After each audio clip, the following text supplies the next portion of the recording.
नमस्कार दोस्तों, health healing and homeopathy के इस नए वीडियो में आप लोगों का फिर से एक बार स्वागत है। मैं doctor SP De, consultant homoeopathic physician from Siliguri, West Bengal, Bharat से आपके लिए आप लोगों के ही रिक्वेस्ट पे बहुत सारे क्वेश्चंस मेरे पास आए हैं इलेम पोटेंसी को लेके। इसके ऊपर ये वीडियो लेके आया हूँ।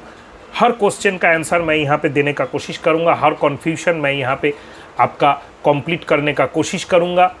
ज़रूर इसको पूरा सुनिएगा, वरना इनकम्प्लीट इन्फॉर्मेशन कभी कभी हम लोगों के लिए हानिकारक होता है। और क्वेश्चंस आप लोग करते ही रहते हैं, हम लोगों को भी एक ही आंसर बार बार देना बहुत प्रॉब्लमेटिक होता है कि LM potency, liquid millesimal potency, 50 millesimal potency, इसको बनाया गया है होम्योपैथी में बहुत सारा गैप को मिटाने के लिए। फास्टिंग क्यों एलएम पोटेंसी दें या यूज़ करें, क्या बेनिफिट है। मैं ऑनलाइन ट्रीटमेंट करता हूं, पूरा इंडिया में मेरा ऑनलाइन पेशेंट्स है और बहुत ही दुख के साथ मुझको ये बताना पड़ रहा है कि बड़े शहरों में तो कभी कभी फिर भी मिल जाते हैं, जैसे बेंगलोर हुआ, दिल्ली हुआ, हैदराबाद हुआ, मुंबई हुआ, पुणे हुआ। लेकिन वहाँ से थोड़ा 100 किलोमीटर दूर अगर चले जाए, छोटे जो कस्बे हैं, छोटे जो दुकानें हैं, शहरों हैं, वहाँ पे जो दुकान है होम्योपैथी में, वहाँ पे एलएम पोटेंसी रिटेल देने का कोई ही चलन नहीं है। क्या हो रहा है आज? होम्योपैथ शायद मेरे हिसाब से 3 लाख के करीब होम्योपैथ, रजिस्टर्ड होम्योपैथ इंडिया में है, फिर भी एलएम पोटेंसी को लेके हम लोगों में उत्साह नहीं है। एलएम पोटेंसी जिसको देके एक्यूट केस, क्रॉनिक केस में पेशेंट को हम लोग बहुत ही ज़्यादा रिलीफ दे सके, वो पेशेंट को हम लोग कभी भी देना नहीं चाहते। 30-200 में भी अटके हुए हैं। क्यों ऐसा है? क्यों हम लोग एलएम पोटेंसी के बारे में ज़्यादा जानते नहीं है? जो लोग उनको पढ़ाते हैं उनसे सीखते नहीं है। मेरे वीडियोस देखिए, मैं अक्सर एलएम पोटेंसी के सपोर्ट में हूँ और मेरा जो रैंडम क्लिनिकल केसेस का जो सीरीज़ है उसमें शायद अब तो 10 से ज़्यादा वीडियो हो चुका है। मैं पूरा प्रिस्क्रिप्शन साइड में दे के दिखा देता हूँ कौन से सिम्टम्स के ऊपर कौन सा मेडिसिन मैंने यूज़ किया है। उस वीडियोस को देखिए, आपको सीखने को मिलेगा कैसे एलएम पोटेंसी हम लोग यूज़ करते हैं। फास्टिंग एलएम पोटेंसी हम लोग तब यूज़ करेंगे जब हम लोग श्योर है कि हम लोग लगभग सिमिलीमा में ही मेडिसिन होने जा रहा है। और एलएम पोटेंसी को हम तब यूज़ करेंगे रेगुलर बेसिस में, दिन में 2 बार या 3 बार, 4 बार भी हम लोग दे सकते हैं। क्रॉनिक केसेस में भी दे सकते हैं, एक्यूट केसेस में दे सकते हैं। एक्यूट बुखार हुआ, डायरिया हुआ, सर्दी हुआ, कुछ भी, उसमें भी हम एलएम पोटेंसी दे सकते हैं। 10 मिनट बाद से लेके दिन में 3 बार 4 बार तक भी हम लोग एलएम पोटेंसी दे सकते हैं। कोई एग्रावेशन नहीं होगा, क्योंकि एलएम पोटेंसी जो 50 मिलीसीमाल में प्रॉब्लम है, 1M 10M में प्रॉब्लम है, 200 में प्रॉब्लम है, एग्रावेशन होने का चांसेस रहता है। एलएम पोटेंसी में कोई एग्रावेशन नहीं होगा अगर आपका सिलेक्शन ठीक रहा तो। नेक्स्ट, एलएम पोटेंसी हम लोग बार बार रिपीट कर सकते हैं कि नहीं? बेझिझक कर सकते हैं, ज़रूरत है। एक्यूट केसेस में जब भी, जैसे बुखार के केसेस में अक्सर जब बुखार कम रहता है तब मैं 1 डोज करके देने को बोलता हूँ। और क्रॉनिक केसेस में मैं दिन में 2 बार भी देता हूँ, 3 बार भी देता हूँ। कैसे यूज़ करें एलएम पोटेंसी? 100 ml का जो शीशी होता है, जैसे मेरे पास यहाँ पे 1 सेकेंड, 100 ml का, सॉरी, इसमें मेरा एलएम पोटेंसी जाता है, देख सकते हैं आप लोग। 100 ml का प्लास्टिक का शीशी है, कांच का भी आप लोग यूज़ कर सकते हैं। पेशेंट्स का इजी होता है, इसीलिए हम लोग प्लास्टिक का शीशी यूज़ करते हैं। प्लास्टिक के शीशी में हम लोग एलएम पोटेंसी बनाते हैं। 100 ml के शीशी में 1 या 2 ग्लोब्यूल्स ही हम लोग डालते हैं। डिस्टिल वाटर और स्पिरिट 8 से 10 बूंद हम लोग डालते हैं।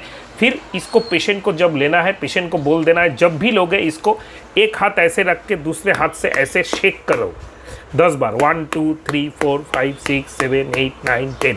फिर इसका आधा ढक्कन से मैं 1 डोज बनाता हूँ।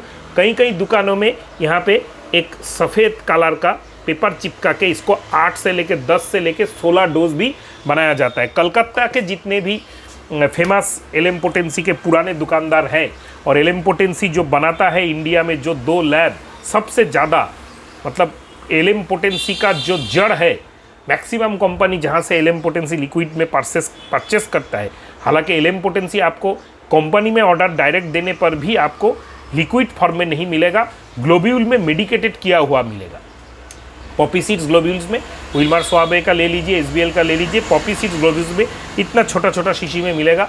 एक एक पेशेंट के लिए एक एक टाइम आपको एक या 2 ग्लोब्यूल्स ही यूज़ करना है। नेक्स्ट हम लोगों का आता है डोज कैसे समझे। डोज, ये जो डोज है इसमें आप 16 डोज भी कर सकते हैं, जैसे यहाँ तक 1 डोज, 2 डोज, 3 डोज ऐसा मार्क कर सकते हैं।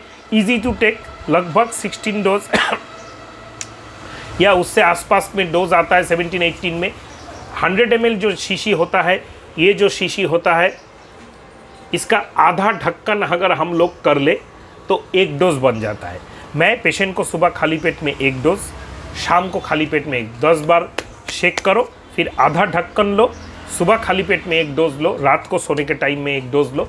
ऐसा ही मैं बोलता हूँ, जब भी लो मुंह को सादा पानी से कुल्ला करके जिप को फ्रेश कर लो। नेक्स्ट हम लोगों का आता है 3 बार भी क्रॉनिक केसेस में हम लोग दे सकते हैं, कोई प्रॉब्लम नहीं है। एलिम पोटेंसी में एग्रावेशन होने का चांसेस एकदम ही कम होता है, खास करके अगर आप पेशेंट में श्योरिटी में, हाँ पाल्सेटिला मैं देने जा रहा हूँ तो पाल्सेटिला का ही एक केस है, सिफिलिनाइम का ही एक केस है। अगर उतना ज़्यादा श्योरिटी नहीं है, थोड़ा सा आपको ऑब्जर्वेशन के लिए मेडिसिन देना है, तो आप सेंटिसिमल में जाइए जैसे आप देते हैं। नेक्स्ट, एलिम पोटेंसी के साथ मादा टिंचर दे सकते हैं कि नहीं? दे सकते हैं, अगर ज़रूरत है। अक्सर मैं भी देता हूँ। एलिम पोटेंसी चलते चलते पेशेंट का प्रेशर थोड़ा सा ज़्यादा रहा तो मैं राउल्फिया यूज़ करता हूँ। कभी कभी पेशेंट का ज़रूरत है दूसरा मादा टिंचर का सिम्टोमेटिक रिलीफ देने के पेशेंट के, भले कि ये डबल मेडिसिन हो जाता है लेकिन मैं फिर भी मादा टिंचर देता हूँ। लेकिन एलिम पोटेंसी के साथ दूसरा कोई मेडिसिन का 30-100 आप मत दीजिए, उससे आपका पेशेंट में प्रॉब्लम आ जाएगा। एक्यूट केसेस में दे सकते हैं, पर्टिकुलर कुछ शॉर्ट टर्म केसेस में जहाँ पे खाली सिम्टोमेटिक रिलीविंग ही पेशेंट का या आपका मोटो है, वहाँ पे आप दे सकते हैं। लेकिन क्रॉनिक केसेस में एलिम पोटेंसी अगर देते हैं तो उसको एक ही सिंगल मेडिसिन दीजिए, उसके साथ मादा टिंचर आप दे सकते हैं एक। लेकिन पोटेंसी दूसरा के, एक आर्थराइटिस के केसेस में मैंने मेडोरिनम दे दिया, उसके साथ मैंने रास्ट्रॉक्स रूटा दे दिया, इसके या फलाना मेडिसिन दे दिया। गैस्ट्रिक केसेस में मैंने आर्सेनिका फॉस्फोरस एलिम पोटेंसी दे दिया, उसके साथ मैं कार्बोवेज 200 भी दे दिया। ऐसा मत कीजिएगा, इससे कन्फ्यूजन होगा। एलिम पोटेंसी जो आप यूज़ कर रहे हैं उसका जो सिम्टम्स है, उसका सिम्टम्स का एक्शंस आपको समझ में नहीं आएगा। नेक्स्ट हम लोगों का और एक क्वेश्चन मेरे पास आया है, एलिम पोटेंसी से सेंटिसिमल जा सकती। एक पेशेंट है, क्रॉनिक पेशेंट, जिसका आप एलिम पोटेंसी में मेडिसिन स्टार्ट किए हैं, 2-3 मेडिसिन आपने चेंज कर दिया। जैसे मैं करता हूँ, एक पेशेंट को एलिम पोटेंसी का मिनिमम 5, मतलब 1, 0/1, 0/2, 0/1, 0/3, 0/, ऐसा करके मिनिमम 0/1, 3, 7, 9, 11 तक मैं देने के बाद कंक्लूजन में पहुंचता हूं कि पेशेंट का मेडिसिन काम कर रहा है कि नहीं कर रहा है। तो ये जो बात है ये समझना है। तो फ्रीक्वेंटली दे के भी दे सकते हैं, थोड़ा गैप दे के भी देख सकते हैं। और थोड़ा सा साउंड में आज प्रॉब्लम आएगा क्योंकि मेरा कंपाउंडर आज छुट्टी में है, तो मुझको थोड़ा मेरा मेडिसिनल जो पार्ट है वहाँ पे बैठ के मैं वीडियो बना रहा हूँ, आप लोगों के लिए टाइम नहीं मिलता इसीलिए।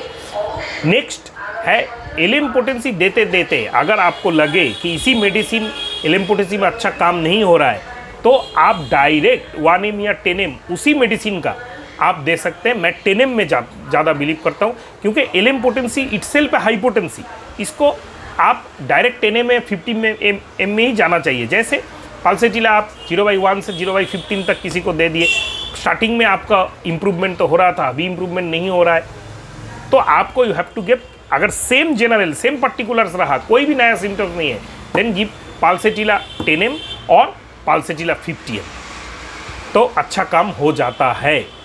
एलिम पोटेंसी देते देते पेशेंट का सिम्टम्स चेंज हुआ, अभी मेडिसिन आपको चेंज करना पड़ेगा, दूसरा मेडिसिन एलिम पोटेंसी में भी दे सकते हैं, सेंटिसिमल में भी दे सकते हैं।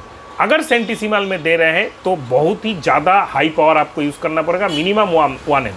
और अगर पेशेंट का ऑर्गेनिक पैथोलॉजी कुछ रन कर रहा है तो better to give LM potency, क्योंकि एलिम पोटेंसी हाई पोटेंसी है, लेकिन काम ऐसे करते हैं फ्रिक्वेंटली एडमिनिस्टर करके पेशेंट का धीरे धीरे बेटरमेंट होता है।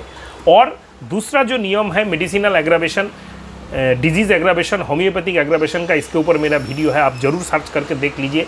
वहाँ का जो नियम, कहाँ पे मैं क्या पोटेंसी दूँ, कैसे हम लोग यूज़ करें, तो आपको वो सब नियम यहाँ पे भी आपका लागू होगा, क्योंकि LM potency is high potency. कहीं पे एक ऐसा पेशेंट आ गया जिसका सीवियर फॉर्म ऑफ आर्थराइटिस है और आपने गलती से उसका जो मायाज्मेटिक स्टेट है उसको आपने ट्रिगर अप कर दिया सल्फर 0/1 या मेडोनिनम 0/1 देके, तो वायोलेंट एग्रावेशन एलएम पोटेंसी में भी होता है। तो प्रिस्क्रिप्शन करेक्ट है कि रॉन्ग है, ये पहले सीखना है। अगर प्रिस्क्रिप्शन करेक्टनेस में आपको बोल्डनेस आ जाए, then prescribe LM potency. until then you have to prescribe LM potency in acute cases। बुखार में आप एकोनाइट, रास्टक, जेल्सिनियम, आर्सेनिकम का LM पोटेंसी यूज़ कीजिए, डायरिया में कीजिए, वायरल इलनेस में कीजिए, आपका कॉन्फिडेंस बढ़ता रहेगा। ये एक सीखने का जगह है, ये सिखाता नहीं है कोई ठीक से। और फ्री में मेरे तरह जैसे यूट्यूब में मैं आप पागल आदमी हूँ, यूट्यूब में बोलता रहता हूँ, ऐसा तो कोई भी नहीं सिखाता है। होम्योपैथी में आजकल सिखाने का आदमी ज़्यादा हो गया है, और वो भी पैसा लेके।